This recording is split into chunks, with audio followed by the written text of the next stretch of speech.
Hey everyone, welcome to episode 119 of Scar Bearers. I am your host, Chris DT Gordon. I'm so happy to have you here with me today. And with me on the back end of the channel are Nate and Britton Barron. If you want them to help you out with your projects, you can reach out to them at Nate Barron. Well, folks, as you're listening to this, we are getting into fall. And as back to school is happening all around us, we know that pressures and challenges are coming with those new school years.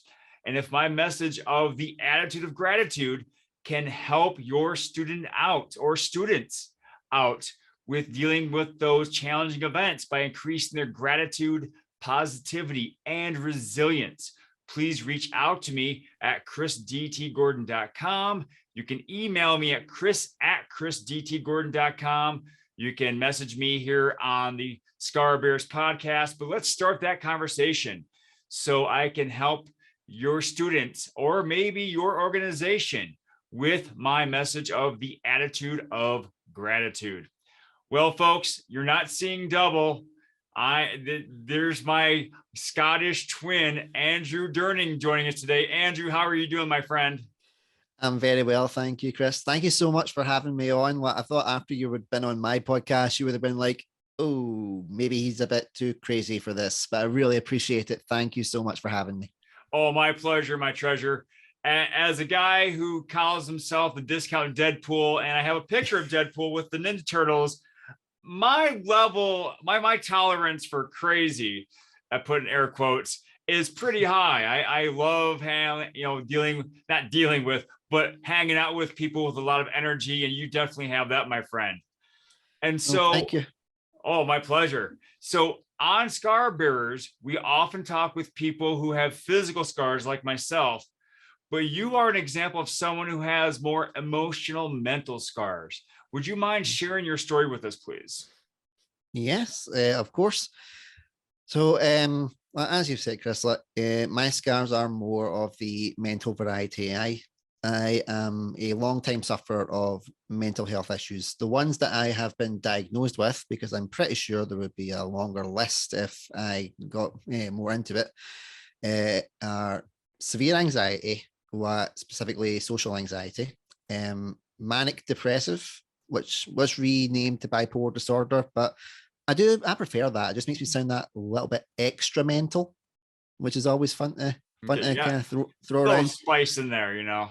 Exactly. Like I'm an old school guy. I'm a bit traditional, and I have what is known as suicidal ideation, which is a condition where you constantly wish that you were dead, or want to kill yourself, but you don't actually have plans to go ahead with it. I remember watching the Star Trek: The Next Generation, and the quote was "Too afraid to live, too scared to die." And that's and the second I'd kind of heard that, or rewatched it after I got diagnosed, I was like, that's it. That's one of the conditions that I have. Wow. It's certainly interesting. As a result of it, I have tried to take my own life at this precise moment in time 5 times since I was 14. Wow. And so you said that started when you were 14, or at least you had that first attempt. What do you know what has caused these issues to arise? Was there like a single trigger, or was it a culmination of smaller events that snowballed into this group of conditions? I would say it was a snowball effect. When I was younger, I didn't have a lot of confidence. I was really shy. I was really insecure. Of course, and I'm very sensitive. In the 90s, when I grew up, you were just called what we call in Scotland a big Jessie, which is and kind of like saying how people say that's gay. What was it in the 2010s? That was quite popular today. So that was the kind of 90s Scottish equivalent of it. Yeah. And I got bullied quite a lot because of it, because I was a really sensitive guy. I was into acting and performance and singing. Those were the places where I felt confident. What? Because it was like that part of my brain said, I'm better than you, and I know I'm better than you at this one thing. So I would always, anytime I was on the stage, I would just come alive. But having that, and I got bullied quite a lot as well for the color of my hair. As we've discussed, I'm a redhead, ginger hair, Yep. and I would regularly get beaten up because of it.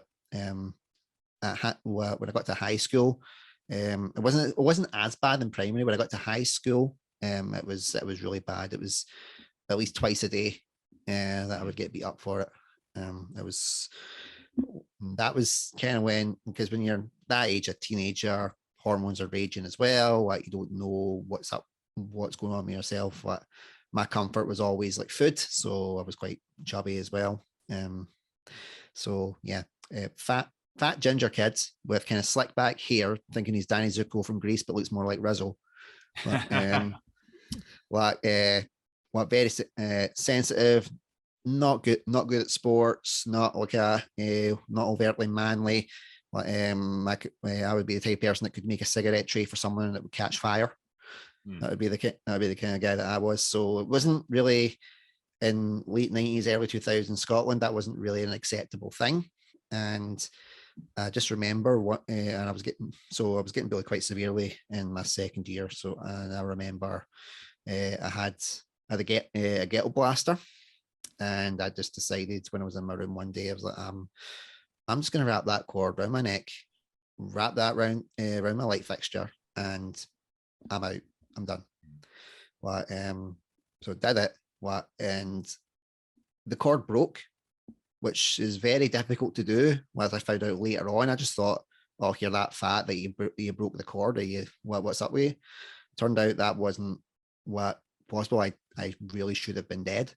And I was like, all right, well, maybe that's a sign to keep me around, but I really don't want to be around because it was just getting worse and worse, and I was feeling more insecure about myself.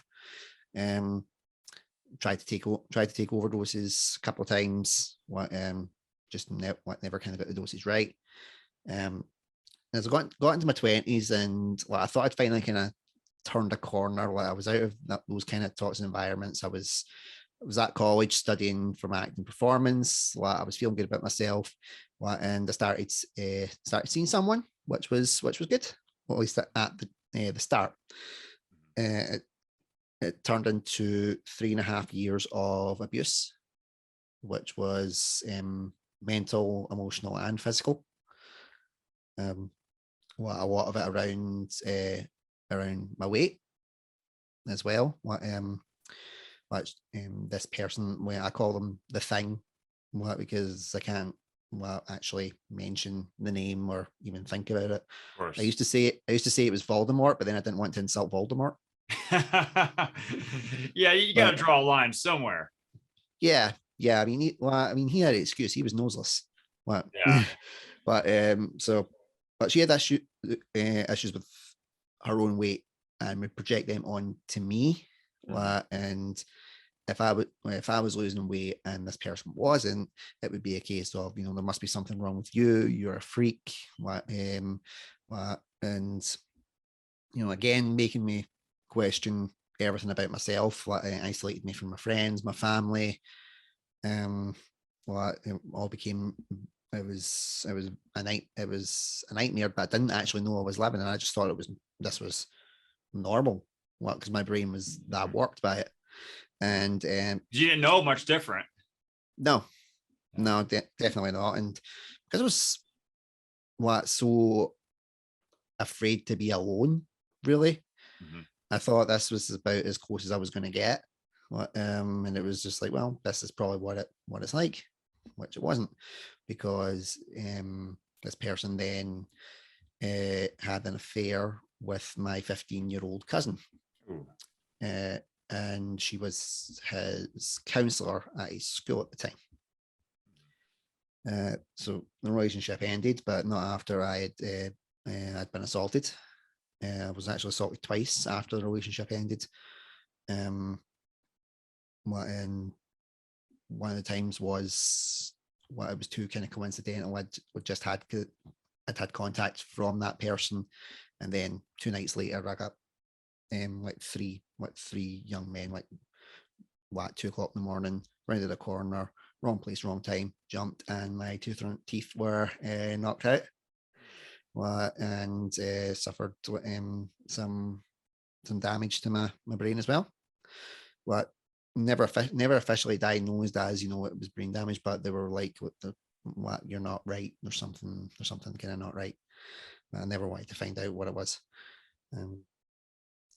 And well, it's all been kind of a boiling point, so to speak. And one thing they never tell you about an abusive relationship is that even when it ends, the abuse doesn't stop when the relationship ends. She continued to abuse me for 2 years. At some points, I was changing my phone number once a month, and she would always find a way, to contact and get back to me. Things like this, like a date that we'd got together, she would make I would see like a message, an email, a Facebook. It's one of the disadvantages of social media; they can find you anywhere. And it would be things like, "Oh, not that you care, but this is our anniversary," and it would always throw me. I'm like, you cheated on me, and I was going to work. I wanted to work past it because I was that warped, and now you're doing this to me. What's the deal? And you never get closure for those type of things, which plays with your brain even more. And after the relationship, I was anorexic because of it. I dropped down to 9 stone. And for a man my height, 5'11", I should be in the 10.5 stone. So roughly a stone and a half underweight. And just for our American listeners, a stone is about 20 pounds, correct? Yes. Okay, so you went down to 180 pounds. Okay. Yep. There's only one picture that I keep of me in that time. The rest of them, I either deleted the photos or burned them. But there's one photo, and in particular, you look at my arms, and you could just see bone from it, and you could just see the outlines of my bones, and I didn't have any facial hair, and you could see my face was really gaunt and really kind of drawn in. And like I say, so when the abuse kind of carried on, as it being more mental for a couple of years, and on I would always say, out of the suicide attempts that I've had, the biggest one, the one that I would maybe count as the ground zero, was 1st of March 2013. It's the one I'd been planning for months. It was the whole everything. You make the plan, you record the videos, you do everything. Because you think, right, I called it my expiry date in my head. I said, this is my expiry date. This is the date that I go. Okay. And the weirdest part was I'd never actually felt more alive in those months before it, because it felt like, what have I got to lose? I know when I'm going out, and that was it. Yeah, there are a lot of, and I don't mean to interrupt you, Andrew. I'm sorry. No, of course. A lot of people, there have been a lot of studies and a lot of anecdotal evidence to show that when people have made that decision to go, take that course of action, that they do have this sudden elation that finally it's about to be over. And so what you're saying tracks with the, studies I've read, and other pieces of material and information I have come across, is that that is a well-known phenomenon. I guess not phenomenon, but a well-known situation that someone will finally feel, oh yes, they're all automatically happier, they're suddenly more jovial, and it's like they really turned a corner, but actually they're headed toward a dead end. Yeah. And it's one of the things that people always say about suicide is that they say that they think it's a selfish course of action. But when you're in that headspace, you think this is the most selfless thing that you're going to do. You think that you are a burden, that you are the problem of everything to your family, to your friends, to anybody that you care about. And you think it will be a blessing. They may not realize it at the time, but in the long run, they'll realize me being out of the game, out of the picture, is the best thing for them. The reason that I chose that date was because someone that I used to drink with in my local pub or drinking establishment had won the lottery, and it was a free bar. And of course, Scotsmen are known for, you know, alcohol consumption. And I thought, well, what a night I could go out on, like go out, get absolutely smashed, what fire like a few dozen pills down my throat, and that'll be it, done, out the game. I'll have the time of my life. And it was going according to that plan. And I was very drunk, and I went into the toilet and was about to take the pills. And my roommate at the time, Craig, he could tell something wasn't right with me because he knew because I'm not a big drinker. And I was going at it I was literally going at it like it was the end of the world. And when he walked into the bathroom to check on me, he saw the pills in my hand, knocked them out of my hand, and was like, "We're going home. We're going home right now." And I spent about 4.5 hours just crying, just pouring everything out. And the next morning, I woke up to the police at my door because I'd sent my goodbye messages. Because I was so certain that was it. They called the police to do a welfare check, and they knocked my door down to get me out. And I got taken to the hospital to make sure that there was no kind of long-term internal damage, you know, like liver, kidneys, all that kind of stuff. I was in there for about 5.5 hours. Me and a couple of my friends, and it was the worst feeling in the world. I never want to go through something like that again. And thank God that I didn't actually do it, because 2 months later I met the person who is now my wife and the mother of my twin 4-year-old boys. But even then, when I first asked Alison out, we'd had our first date, and I was ecstatic. It was such a great feeling. That way, when you meet someone and it's just like it's the love at first sight. It's like I knew straight away. I was like, I'm going to marry you. And that was it. Came in and I was over the moon, and did the usual kind of checking the socials. And who did I get a message from but the thing? But this time I was in the right headspace to deal with it, and I just let rip. I just was like, never contact me again. Never darken my door. If you ever do, I will report you to the police for everything that you've done to me. Stay out of my life. And to this day, bar one incident where I ran into her in Edinburgh with my wife at the time. I've never seen her again. Never had any contact, and I hope I never do. Awesome, man. And I just want to take this time, Andrew, and say that, and I don't mean to make too light of this, but I don't usually applaud people on their failures, but I'm so happy that your attempts did not succeed, because I know you have blessed me with your presence, with your friendship, and I'm so happy that your friend found you at that time. Because as you said, you know, things really turned a corner 2 months after that situation. And, you know, you have become quite a positive light in the darkness that is sometimes our world. And I want to maybe ask about that, you know, because so many people, and I'm not trying to downplay what your struggles were or what your struggles are, but so many people have, you know, struggle with mental health. And what you're doing right now is such a benefit to so many.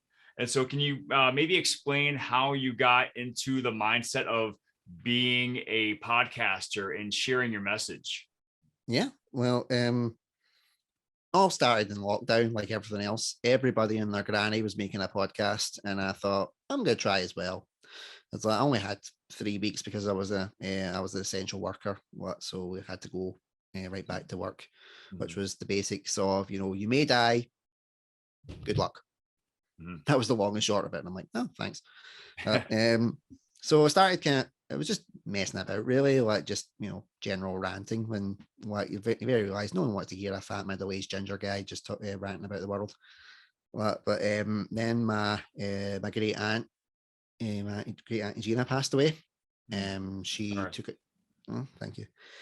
She took a stroke. She caught COVID in the hospital, and she never came out. and that really had a big impact on me.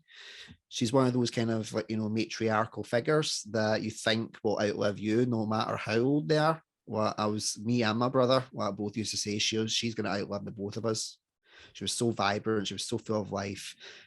For 90 years old, she was out every day, like having at different clubs and different groups. Like she could barely see, and she could still knit these amazing blankets that we now call them the Gina blankets. They're just so, and they were like her. They were so safe and warm and full of color and vibrance. And as with any family member, you always miss them. But that kind of was the start of me going kind of downhill mentally again. I wasn't equipped to deal with it, and I was struggling. I was thinking I had to be strong for everybody else because they were also distraught about it. It's like my wife in particular, she doesn't have a lot of family. A lot of her family passed away when she was young. So Gina kind of took her under her wing. So Alison was really upset about it all and everything that happened. So I felt like I had to be strong for her. Yeah. And my twin boys were only 2 years old at this point, and because I wasn't dealing with my grief, I was struggling trying to be a good father to them. Mm-hmm. And it was getting worse, and it was getting worse, and it got to the point where I actually hit one of my sons.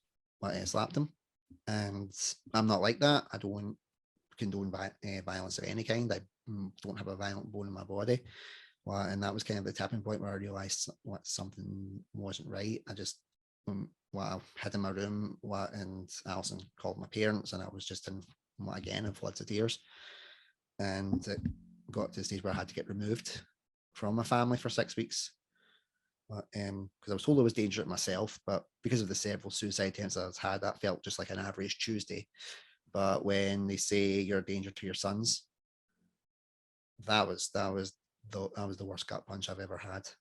And I remember sitting, because I had to stay with my parents for the 6 weeks. And I remember sitting in the room, and it was just, I was on quite a lot of antipsychotic medication as well, and started hallucinating. And I saw these two paths appear in front of me. One was a really short one, and it was just, just give up, you're done. A long path, and you could just see in the distance was Alison and the kids. And I'm not gonna lie, I was really, really tempted to take that short path. Really tempted, because I was in that headspace. Yeah. But I decided, no, if not for me, I need to get back to my boys. I want to be the dad that I know I can be to them. I want to be the husband that I know I can be to my wife. And it took a long time. And finally kind of got myself sorted and ready to go. At this point, the podcast was on the back burner until I was kind of stable again.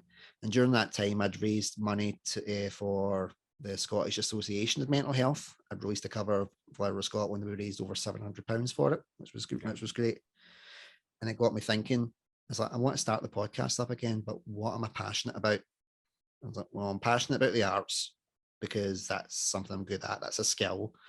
I know that I'm good at it. And I feel that same passion about mental health and raising awareness. So why not rebrand that Mental Ginger Show and get guests on and talk about the arts, talk about mental health issues, and if anything, just try and raise a bit of awareness, or take someone's mind off their own troubles for half an hour, 40 minutes, and they can smile and have a laugh at this kind of heightened persona of Andrew with the kind of, hey, welcome to that Mental Ginger Show. Yeah. And the response has been really surprising. I started it back in October 2021, the rebrand, and we had 76 subscribers at that point. And at the time of this recording, we have now got 5,000. Wow. That's been about 8 months. At the time of this recording, since the rebrand, and it completely floored me. It's stunned me. I genuinely can't believe it. And as a result, I've got a job as a TV presenter in Scotland as well. Which, congratulations. Thank you. The guy came on the podcast as a guest, and I just thought, another guy in the industry coming on the guest. Turned out he was scouting me for a presenter's role and offered me the job. And I'm like, woohoo, Nice. I can leave my day job. What in August, get dancer. But, and then it's obviously, well, let's try and just keep this train going and let's see what we can do. So I've brought out 2 other podcasts, the Ginger Engine, because I'm a massive Thomas the Tank Engine fan. What always have been. Kind of tied into the mental health side of it as well, because whenever I felt really depressed or alone or lonely, Thomas was the thing that always made me feel safe and loved. But as you got older, you get told it's babies, it's just for kids, and that kind of love of it went away, or at least I thought it did, because it never goes away. Yeah. And it's the only thing that I'll still credit the thing for, because on my 21st, she got me like an original Hornby Thomas set. Okay. And that reignited my passion for it. I still keep it in the box in mint condition, but that got me back into Thomas, and I felt more comfortable in my own skin with that side of me again. And that's why I started doing Ginger Engine. And as you know as well, I'm a massive superhero fan, big fan of the genre all over. So I've created Super Ginger, which is just us talking about superheroes, like who would win in a fight between Powder Toast Man and the Green Power Ranger. If you're any superhero from any genre, we'll pit these against each other and see how it goes, and just doing wee insight videos. And they've gotten surprisingly really good responses as well. And I was like, well, I'll keep creating the podcasts, and why don't I set up my own media company as well? So I'm now in the process of setting up Ginger Media Scotland. Nice. To put them all under a wee umbrella. Wow, that's quite the move, to step up, because that is a media production, the whole conglomerate there. I want to go back really quick to when you're talking about Thomas. What did you think about the final fight scene in Ant-Man when they used Thomas the Engine in the middle of the fight between Ant-Man and Yellow Jacket? The first thing I thought was, that's a Bachman Thomas right there. That's a Bachman Thomas design. But yeah, I was like a kid at Christmas. Two of what my like Nerdvana staples just coming together in that fight scene. And then when it got it expanded, and then all of a sudden just burst through the house, and it's just sitting there like, hey. I was like, if only that could happen in real life. Yeah. That would be it. That would be amazing. Yeah, that would be. I did read somewhere that the company owns Thomas, and I'm sure you know the name of it. Yeah, Mattel. Yeah, they said that you can use him, but he can't be the reason that the villain dies. And to coin a phrase, I think that tracks. Yeah. The ultimate irony is Mattel actually killed Thomas themselves, because they got too involved with later series and lowered the quality, and now they've brought out what's essentially is a reboot, Thomas All Engines Go, and it's everything that the original writer of the books, Reverend W. Awdry, would have hated. It's 2D animation. Wow. They don't stick to like railway practice, so like the trains can jump from track to track, and like their wheels are essentially arms and legs that they can extend. And the Thomas community has erupted in like nerd rage, and of course I also agree entirely, especially as someone who grew up with the live action like the models series with Ringo Starr and George Carlin, who narrated in the US as well. Remember. Yeah, I remember hearing both their voices, and as soon as you heard one or the other, you kind of knew what kind of episode it was going to be. Like, okay, it's we got Ringo on today, or it's George. So and the reason George took it was because he didn't want to just be known as the foul-mouthed comedian, in his words. He wanted people to see a different side to him, and he was fantastic. Some of the narrators that they've had, like Michael Andrews is a well-known actor over here. He voiced it for 21 years. Which is the longest one. But you've had, like say, Ringo Starr, George Carlin, Alec Baldwin, Pierce Brosnan. Wow, I didn't know that Pierce Brosnan was narrator. That's crazy. Yeah, it was for one movie. And he was signed on to do series, but I don't think they paid him what he was worth, and he just went, "No, I'm out." Okay. But it's great though. It's just this one little nugget of history, and you're like, "Wow, it's so surreal." Ironically, he's the George Lazenby of Thomas. Exactly, a one and done. Yeah. So you have this media conglomerate known as was it Ginger Media Scotland? Yes. What kind of plans you have for it in the near maybe 5 years? Hopefully it will be one of Scotland's like leading media companies. But it's the way that with everything else so far, like when I try and plan too far ahead, well, it seems to crumble. But like I've tried to take the same mentality that I've had with that Mental Ginger show as I'm doing with this, and it's not like totally flying by the seat of my pants, but just going with where the wind takes me. Mm-hmm. Like everything, like that Mental Ginger show was originally, as I said, a fat middle-aged guy ranting, and then I thought I'll do a bit about mental health, and that gained more traction. That gained more traction in 6 months than I anticipated for 5 years. Wow. And then it led to the presenter's job, and then it's led to what I'll try another couple of podcasts to see if this wasn't a fluke. Turns out it's not a fluke.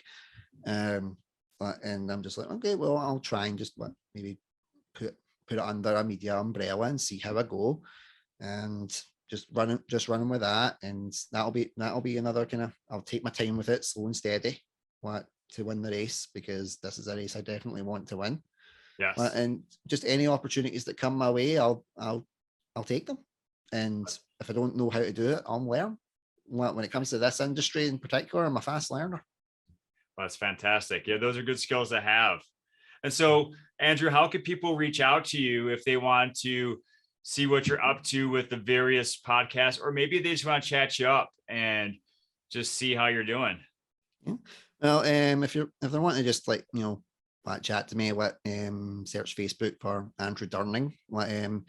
You won't miss me. There's the advantage of red hair. It's one of the best marketing tools that I can have.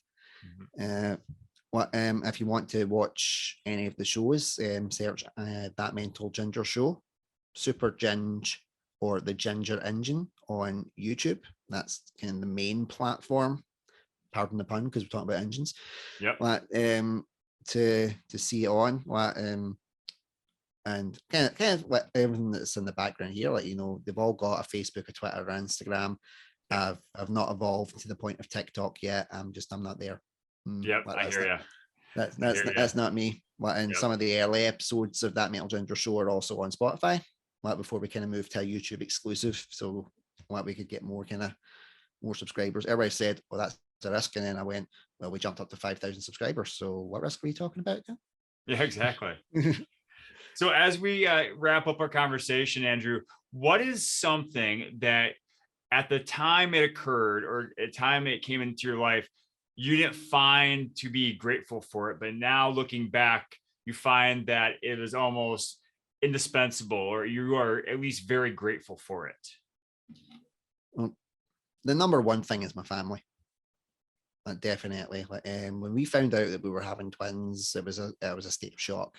No twins in my family, not direct blood twins on my wife's side. And they were identical twin boys, which was also, I was like, okay, so biologically speaking, it's also my fault.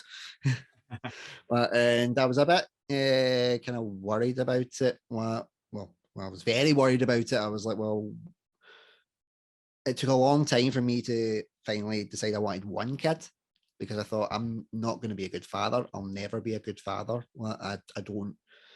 It was like when we spoke on my podcast about the teaching thing, I said there's no way that I could have been a teacher, because I hated kids. I thought that was just like totally encompassing. And then when the boys came, they were 10 weeks premature. Spent 6 weeks in hospital, which was not very fun. During which time I took a psychotic breakdown, as well. And took me a long time to kind of process with that. And I never thought I would be a good dad. Never thought that I would be anywhere near a good dad.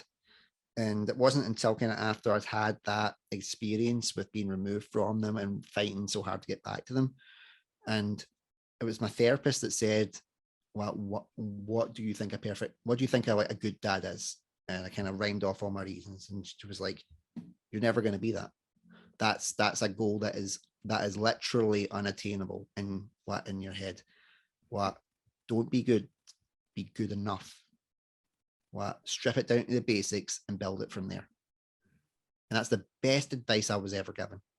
I got back in that after the kind of teething of getting back into the swing with the family again. It was, right, do the basics well and then start building again. And now I actually feel like I'm a good dad. I look at my boys every morning, and I know how lucky I am to have them. I could not imagine my life without them, just like I couldn't imagine my life without Alison. She is the best thing that's ever happened to me. She's been my guardian angel, and I'm just so grateful. And that is what I will always be grateful for, that I get to wake up next to this beautiful woman every day, who had my children willingly. And I have two beautiful blonde hair, blue-eyed boys. I know that's kind of like the Aryan dream, but like in my case, it's just my dream for them. Because I was like, as long as they're not ginger. but that does come along with its own perks, and it's kind of like the boy named Sue. Definitely makes him tough. Definitely. Yeah, but let's say I'm just so glad that I have them, and they call me daddy. And it just fills my heart with joy every day. Even as I say, like, even when you're being little dicks, you're my little dicks. Yes, and that's fantastic. I'm so happy that you have that, Andrew, because you deserve that and more. And I really appreciate it. So thank you so much for being here with me today. Thank you for sharing your story. And speaking of your story, if you, the viewer listener, if you feel that you are struggling with your mental health, please reach out to any organization that's in your area. If you're in the United States, you can go to NAMI, NAMI.org. You can also go to mentalhealth.gov, and you could reach out to me. And Andrew, would I be speaking out of turn if I said that if they wanted to reach out to you, you'd be happy to talk with them? 110%. I never want anyone to go through what I went through. The mailbox is always open. And even just listen to the show and realize we all have mental health. We all have positive and negative mental health. Yes. You're not alone. You will never be alone. Because you'll always have me to talk to. Yes, exactly. And really quick, Andrew, my last question: what is your favorite dinosaur? Favorite dinosaur has got to be the Triceratops. And why? And I think my kids started watching a show called Harry and His Bucket of Dinosaurs. Okay. And the Triceratops was named Trike, and he was constantly eating. Constantly, always hungry, always wanted the nice foods. And I thought, you are my spirit dinosaur. There you go. Well, folks, thanks for joining me today and joining Andrew. Please like, share, subscribe these messages so we can help out as many people as possible. And with that, thank you so much for being here with me. Please have a great day. And remember to pass on perfection and go for greatness.